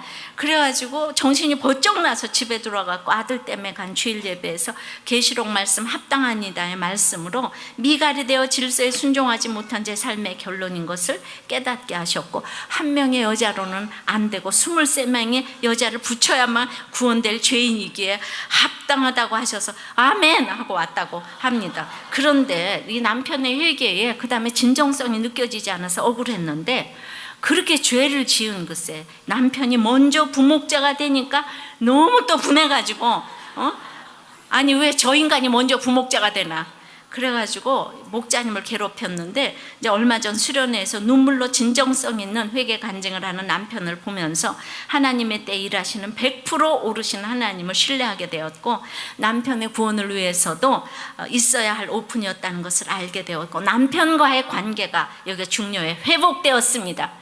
그러니까 이런 얘기 듣고 이혼하시면 안 되는 거 아니에요? 예, 이제는 그 내적인 성전을 이제 잘 짓게 해달라고 애통하며 기도하는 마음이 이제 생긴 거예요. 예, 그러니까 세상에서 약한 남편보다 강한 나를 남편보다 늦게 부목자로 불러주신 것이 감사하고 남편 덕에 예배와 목장에 잘 붙어가고 있습니다. 하나님께서 집을 지어주신 것이에요. 그러니까 아무쪼록 23명의 여자와 외도를 했어도 돈이 없어도 이렇게 가정을 회복이 되었는데 모두들 가정을 지키시기를 문자 그대로 하나님께서 지어주시는 이 집을 여러분들이 정말 누리시기를 기도하기를 바랍니다. 말씀 맺겠습니다. 영원히 복받는 기도는 지금 복받는 기도가 아니에요. 그러니까 인내가 필요하잖아요. 하나님 앞에서 비천함을 알고 드리는 기도입니다. 하나님을 대상으로 기도하는 것입니다. 하나님이 내 집을 세워주시기를 바라는 기도입니다. 말씀대로. 근데 내가 이제 그 교회를 나오면서도 자기중심성인 사람들이 너무 많은 거예요. 그러니까 무조건 인류여야 돼요. 이 인류의 가장 휩쓸고 있는 병이 인류병이에요. 인류 말고 인류가 가장 앓고 있는 병이 인류병이고 어디서나 중심이 돼야 되고 중심이 되지 못하면 병적인 자기 집착이 오는 것이 자기 중심성입니다. 그래서 언제나 자기가 중요한 자리를 차지해야 되고 그래서 그 언제나 중심 인물이어야 되고 그런데 이런 사람들이 기도할 때 심지어 자기 중심을 위해서 자기가 중심이 되기 위해서 기도하는 거예요. 남들이 가진 거 하나도 갖지 못할까 봐 기도합니다. 또 우리 애가 저 애를 이기지 못할까 봐 기도합니다. 다 가져야 되는데 하나라도 없으면 기도합니다. 구원조차도 자기 입장에서 놓고 하나님께 기도합니다. 내가 데려다가 구원시킨다고 다 불신결혼합니다. 그래서 이렇게 우리가 자기중심적으로 합리화시키는 이런 기도를 하면 안 돼요. 물이 위에서 아래로 흐르도록 지음받은 것처럼 우리는 다 중요한 존재로 지음을 받았어요. 가난해도 중요하고 부자도 중요하고 그냥 바람을 피워도 중요한 사람이고 안 피워도 중요한 사람이고 때려도 중요하고 안 때려도 중요하고 공부를 잘해도 중요하고 못해도 중요하고 끝이 없습니다. 이거 하루 종일 해도 됩니다. 자, 우리가 적용해 보세요. 나는 나 중심성으로 기도하는가? 하나님 중심성으로 공동체를 위한 이런 이타적인 기도로 지경이 바뀌었는가? 나는 그냥 내가 중심 인물이 못 돼서 주고 싶은가? 또 특별히 목장에서조차도 내 말에 아무도 귀를 안 기울이는 것 같아. 그래서 주고 싶어요? 살고 싶지 않아요? 이혼하고 싶습니까? 나눠보세요. 세 번째는 영원히 복받는 기도. 이제 세 번째는 하나님이 내 집을 세워주시기를 바라는 기도예요. 이것은 말씀대로 행하는 기도고 또 말씀이 들리는 기도입니다. 25절서부터 이제 28절까지입니다. 여호와 하나님이여 이제 주의 종과 종의 집에 대하여 말씀하신 것을 영원히 세우셨사오며 말씀하신 대로 행하사 사람이 영원히 주의 이름을 크게 높여 이르기를 만군의 여호와는 이스라엘의 하나님이라 하게 하옵시며 주의 종 다윗의 집이 주 앞에 견고하게 하옵소서. 만군의 여호와 이스라엘의 하나님이여 주의 종의 귀를 여시고 이르시기를 내가 너를 위하여 집을 세우리라 하셨으므로 주의 종이 이 기도로 주께 간구할 마음이 생겼나이다. 주 여호와의 오직 주는 하나님이시며 주의 말씀들이 참되시니이다. 주께서 이 좋은 것을 주의 종에게 말씀하셨사오니 이 말씀하시는 하나님의 음성에 늘 예민하게 반응한 다윗처럼 오늘 본문에서 말씀하셨나이다. 오늘 쭉 보면 주의 말씀으로 말미암아 말씀하신 것을 말씀하신 대로 행하사 주의 말씀들이 참되시니이다. 말씀하셨사오니 뭐 이렇게 내적인 성전을 잘 짓는 것이 얼마나 말씀으로 지어야 되는 것이고 나와 내 집이 영원히 복을 받는 비결인지 모르겠습니다. 근데 주의 종의 귀를 여시고 들려주셨기 때문에 종의 귀를 여시고 말씀을 해도 이렇게 들어야 되잖아요. 그죠? 들어야 되잖아요. 들려야 되잖아요. 말씀이 들리는 기도는 영원히 복받는 비결인 거예요. 그러니까 이렇게 나팔 소리처럼 크게 얘기를 해도 1부 때도 맨 앞에 앉아서 주무시더니 2부 때도 그 자리에 앉아서 또 주무시네요. 그러니까 이렇게 크게 옆에 나팔 소리처럼 외쳐도, 그래서 다시 한번 재수강하는 모양인데 여전히 주무시고 계시네요. 그러니까 여기 아무리 학벌이 좋으면 뭐예요? 옆에 와서 크게 외쳐도 외쳐라! 뭐 재금으로 외쳐라 해도 안 들리는 사람은 안 들려요. 본인도 우스운가 보네요. 웃으시네요. 근데 얼마나 귀여워요. 예. 안 들린다 그러니까 또 앉았어요, 2부에. 근데 2부에 또 같은 대목에 또 졸고 계셔. 더워서 그러지요? 잘 알아요. 예. 자, 27절에 너를 위하여 집을 세우리라 하신 복은 겉의 성전이 아니라 내적인 성전이기에 나의 거룩하지 못한 부분을 보면서 나의 이 내적인 성전을 잘 짓게 해달라고 애통하며 기도하는 것이 바로 영원히 복받는 비결입니다. 내적인 삶이 뭡니까? 희생의 삶, 십자가 지는 삶을 살지 못하는 나를 보면서 안타까움으로 기도하니까 하나님이 나를 찾아오셔서 네가 그런 제목으로 기도했니? 이 세상의 가장 큰 대적인 육신의 정욕, 안목의 정욕, 이생의 자랑을 조금씩 내가 없애주겠다. 이것이 내 성전. 예수 그리스도가 성전이고 내가 성전이잖아요. 이제 이렇게 약속을 해 주신 것이에요. 그러니까 이제 여호와가 너를 위해서 지어주는 성전, 이 얘기가 지금 3주일째 나옵니다. 7장에. 이게 굉장히 중요한 얘기예요. 쉽게 설명을 좀 해볼게요. 우리 어머니는 몸빼바지 입고 늘 화장실 청소를 하시고 이제 남의 집 빨래해주러 다니셨어요. 그런데 그런 이타적인 삶이 너무 이상했지만은 여호와께서 어머니를 위해서 집을 지어 주셨기 때문에 내가 이제 거듭나고 나서는 그것이 어느 정도 저의 표대가 되었어요. 이것이 내 몸에서 날씨 내 자손에게 이어지는 축복이라고 할 수 있잖아요. 예. 근데 이제 여러분들이 저희 엄마가 날마다 저기 동네에 나는 몸빼바지 입고 화장실 청소했다 그러니까 우리 엄마가 시골 출신인 것 같아서 제가 이제 알려드릴게요. 예. 시골 출신이 아니었다 이거죠. 우리 어머니는 아시는 분은 너무 알아요. 평양의 서문고녀라고. 지금은 이제 그때 그 이후에는 평양고녀라고 바뀐 당대 최고의 엘리트였어요. 그 학교 들어가기가 전국에서 제일 어려웠어요. 당연히 육신의 정욕, 이생의 안목의 정욕, 이생의 자랑이 있으셨겠죠. 게다가 부잣집 딸이었고, 그렇게 평양에 집을 사서 유학을 시킬 만큼 우리 어머니 집이. 그래서 부잣집 딸로 부잣집에 시집 가셨고, 그리고 이제 피난 와서는 사장님 부인으로 전교의 모든 선생님을 맨날 불러 먹이고, 또 이제 교회의 모든 목사님, 성도님들을 그렇게 대접하고 공개해서 대접을 하셨어요.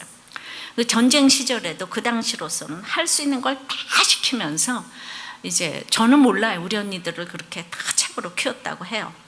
전설이에요. 이거는 저는 모르니까. 그런데 모든 걸 다 갖췄는데 우리 엄마가 아들이 없잖아. 그래서 아들만 주시면 내가 모든 걸 더 섬기겠다. 서원을 하셨어요. 근데 하나님이 마음만 받으셨어요. 아들을 안 주셨어요. 그러니까 내가 너를 위해서 집을 지어주겠다. 그래서 거절의 복을 주셨어요. 그러니까 최고로 사시던 분이 아들을 못 낳는 인생 채찍으로 훈련을 받았어요. 그래서 서울에 오신 이후에 화장실 청소를 하기 시작하셨는데, 그러니까 그때 우리가 또 서울에도 제일 부자 동네 장충동에서 살았어요. 그때 못 살아서 화장실 청소를 한 게 아니에요, 여러분. 그래가지고 이제 이것이 여호와가 너를 위해 집을 세워주겠다는 것이죠. 그러니까 엄마 힘으로 그렇게 못 사는 거예요. 못 사는 거예요. 안 그래? 자기가 살아온 거를 이렇게 넘어서기가 참 어려운 것입니다. 근데 여러분들은 망해도 망한 티를 안 내고 사는 분들이 그렇게 많아요. 근데 저희가 망했을 때 워낙 그렇게 살았기 때문에 제가 망한 것에 대해서 상처 안 받았다고 그랬잖아요. 근데 망해도 뭐해도 절대로 이거 남한테 가서 얘기하지 말라고 이러고, 믿어도 이것이 겉의 성전만 짓는 여러분인 것이에요. 그래서 이런 삶이 이제 자녀에게까지 내려와서 저도 보고 들은 대로 27절 후반에 여호와께서 너를 위해 집을 지어주시라 해서 내가 이 기도로 간구할 마음이 생겼대잖아요, 다윗이. 저도 엄마를 보고 이 기도로 간구할 마음이 생겼어요. 그 저도 최고의 학교를 갔는데 남편만 구원시켜 주시면 내 생명을 거두어가도 좋습니다. 기도했어요. 어머니의 아들에서 저 남편의 구원으로 약간 제목이 영적이 되었습니다. 근데 똑같이 하나님이 마음만 받으시고, 그리고 이제 거절의 복으로 나를 데려가시지 않고 이제 남편 데려가셨어요. 그리고 그때부터 이타적인 삶을 살도록 하나님이 저를 도우셨어요. 왜냐하면 제가 그렇게 살기가 얼마나 힘든 사람입니까? 그래도 이 세상에서 제가 소시민적으로 대하시니 이는 우리 귀로 들은 대로는 주와 같은 이가 없고 주 외에는 신이 없음이니이다.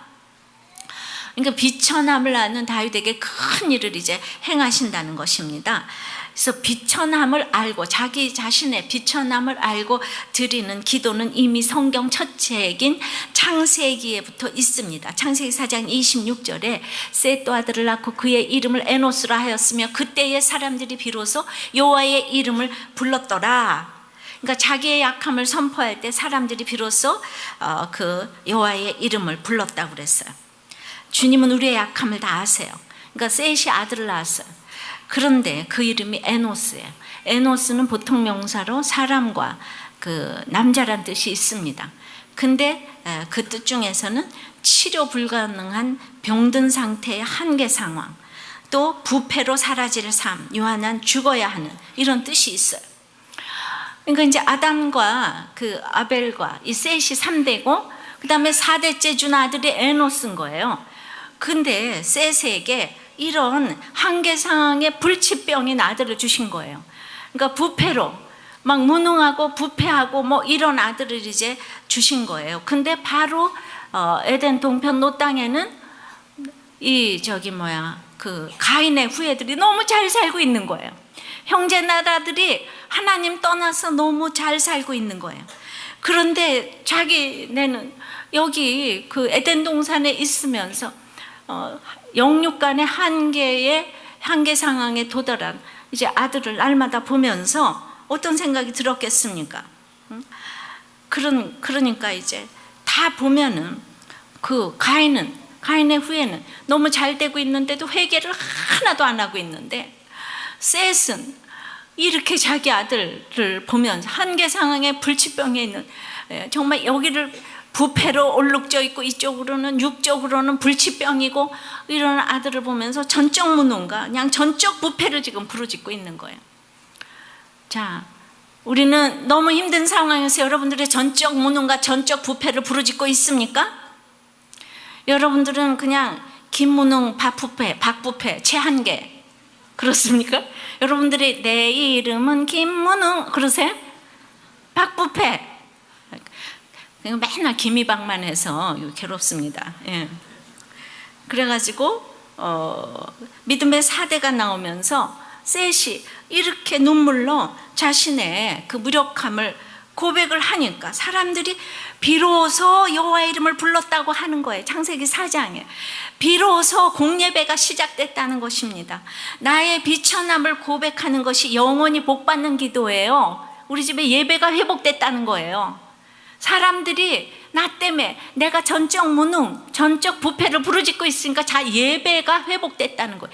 여호와를 알게 됐다는 것입니다. 다윗은 주님 앞에서 늘 자신의 주제를 이렇게 알았어요. 겸손히 자신을 인정하니까 하나님은 당신의 종 다윗에게 큰 일을 알려주십니다.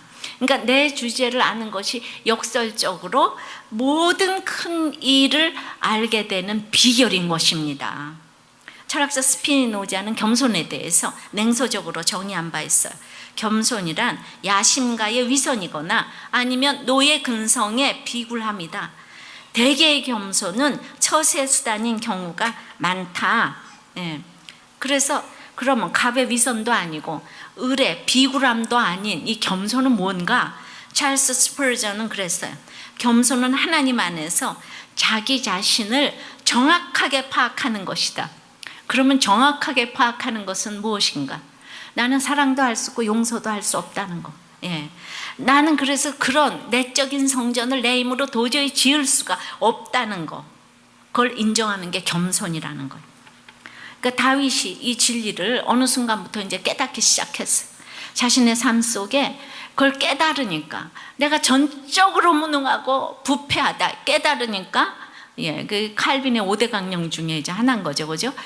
그때부터 크신 하나님을 인식하게 이제 되었던 것이죠. 이번 주에 유명인인 두 부부의 이혼 소식과 이혼하려는 소식을 들었어요. 모두가 기독교인이고 막 신실한 사역자급이라서 얼마나 마음이 아픈지 모르겠습니다. 얼마나 한계 상황이었으면 그렇게 이혼을 했겠습니까? 그리고 사느라고 너무 수고하셨다고 생각을 해요. 그렇지만 아무리 수고를 했어도 그 자신의 능력으로 배우자를 변화시킬 수 있다는 생각을 하신 것 같아요. 인간은 전적으로 무능하고 부패하고 악하고 음란하기에 기대할 것이 없다는 것을 간과했다고 생각이 돼요.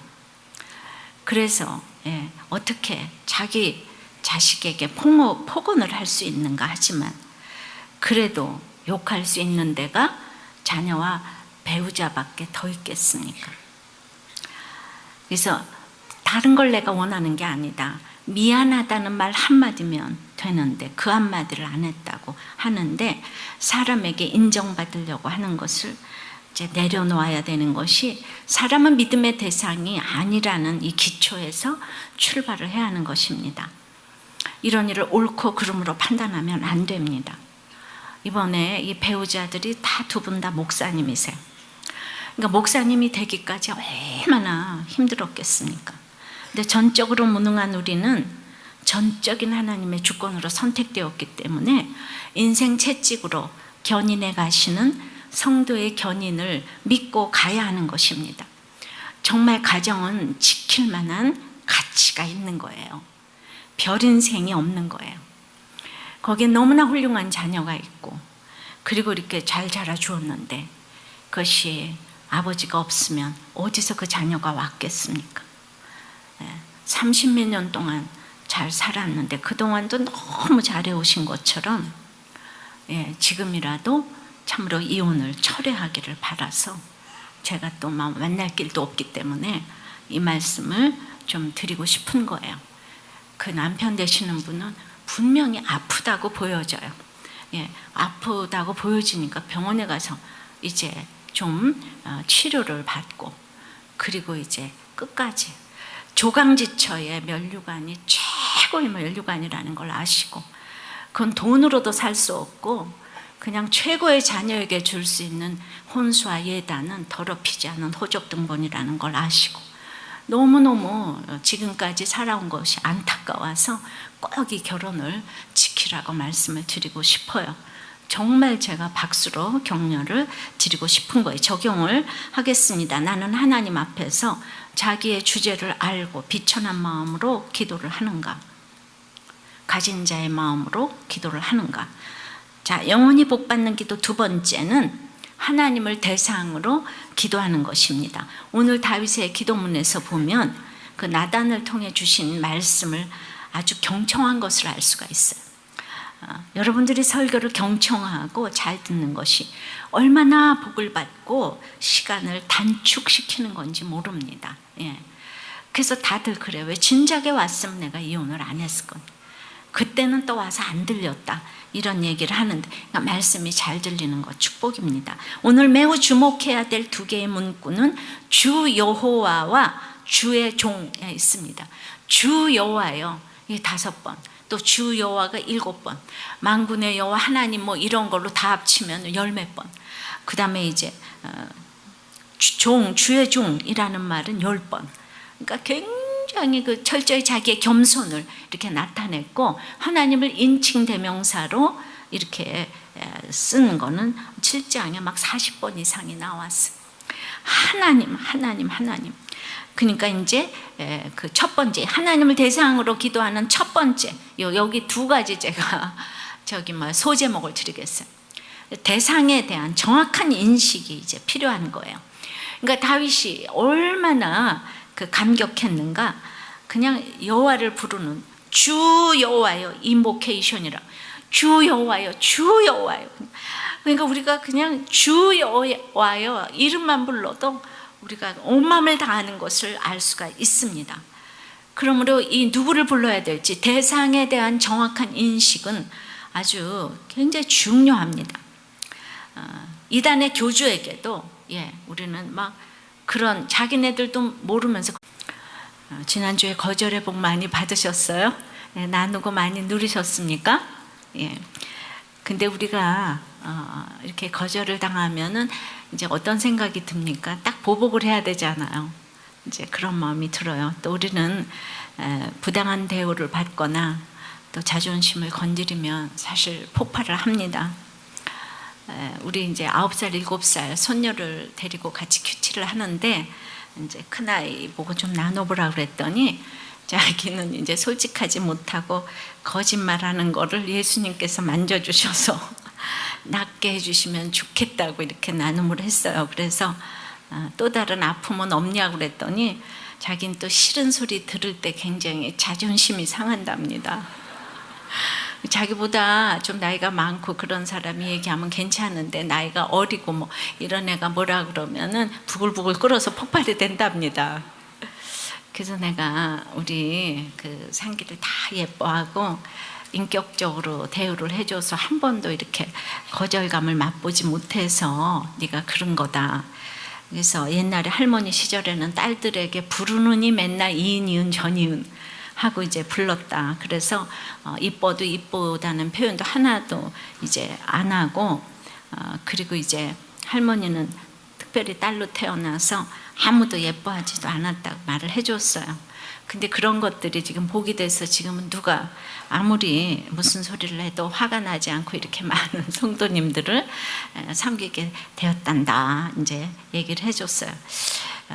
그래서 이제 그러면 앞으로 어떻게 해야 될까? 너 왜 그렇게 짜증내니? 그러면 네 저는요 짜증이 많아요 이렇게 대답해. 너는 왜 이렇게 우니? 그럼 제가 워낙 울보예요 이렇게 얘기를 해. 누가 뭐라 그러면 그걸 딱 인정하고 그러면서 그 옛날 일부러 그 당시를 재현하면서 우리 손녀딸에게 옛날 같으면 너한테 이렇게 얘기를 했어. 이니은 전이은 응?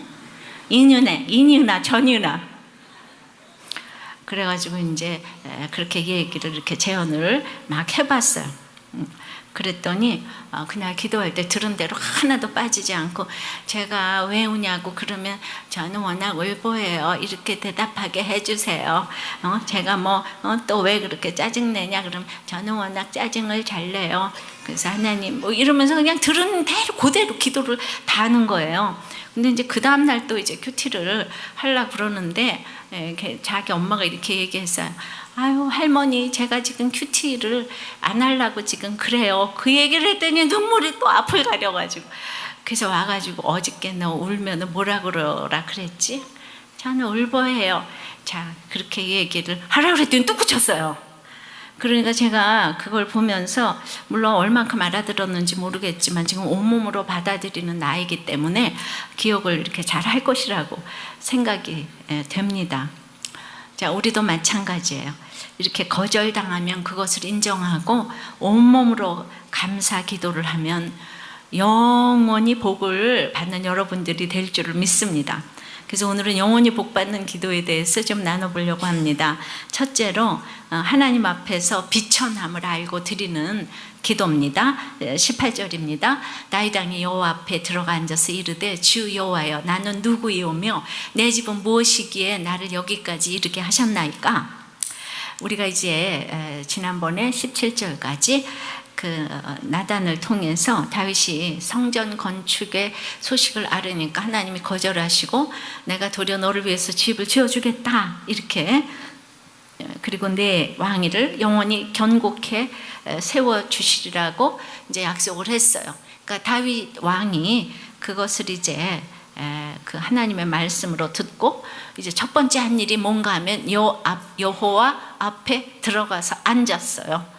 앉았다는 거는 자기는 통일 이스라엘의 왕이 되었는데 그 왕위를 다 내려놓고 나는 하나님의 종이다.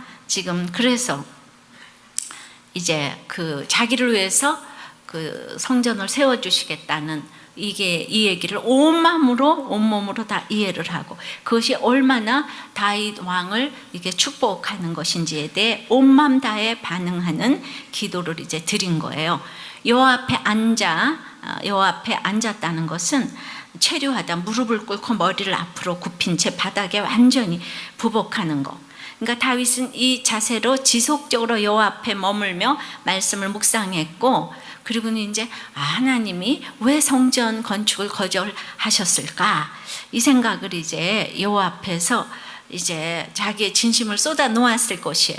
그리고 여호와 앞에 들어가 앉아서 말씀에 비추어 이런 자기 자신을 바라보면서 묵상했을 것이에요. 이것은 기도라기보다 저는 이제 묵상에 가깝다고 할 수 있는데, 그래서 하나님의 뜻을 이제 깨닫고 나서 이르되 나는 누구이오며, 요 앞에 앉아가지고 나는 누구이오며 내 집은 무엇이기에 나를 여기까지 이르게 하셨나이까.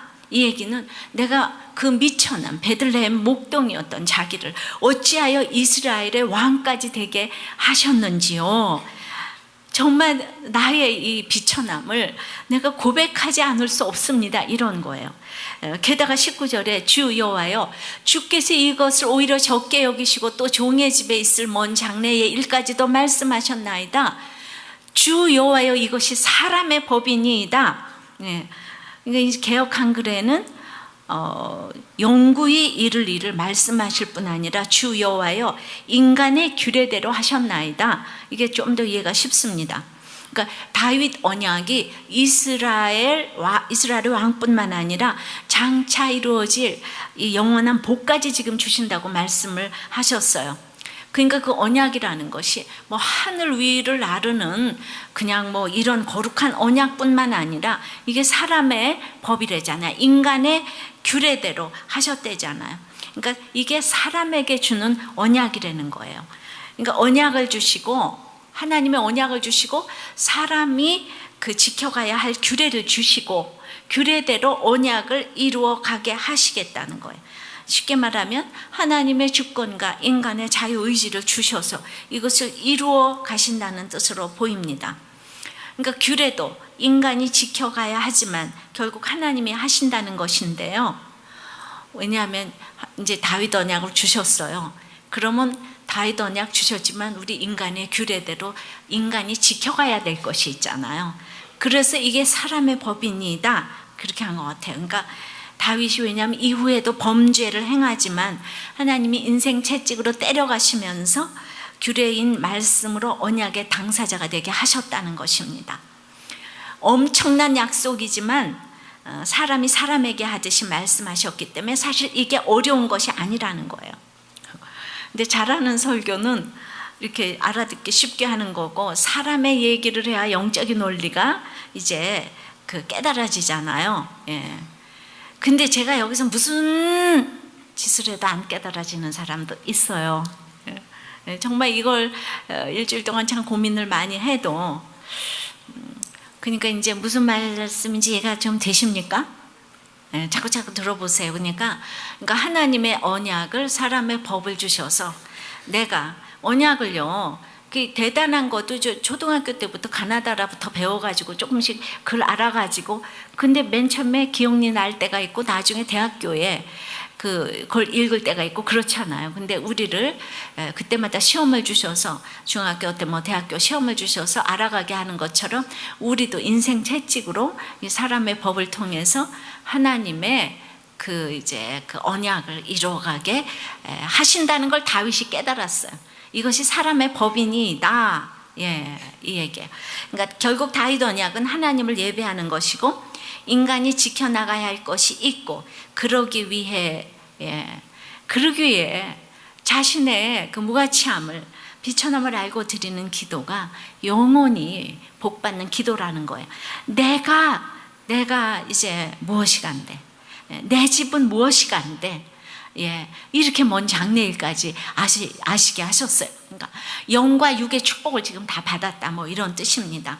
그래서 20절서부터 주 여호와는 주의 종을 아시오니 다윗이 다시 주께 무슨 말씀을 하오리까? 주님이 다 날 알아요. 그러니까 주의 말씀으로 말미암아 주의 뜻대로 이 모든 큰 일을 행하사 주의 종에게 알게 하셨나이다. 예, 또 그런즉 주 여호와여, 이러므로 주는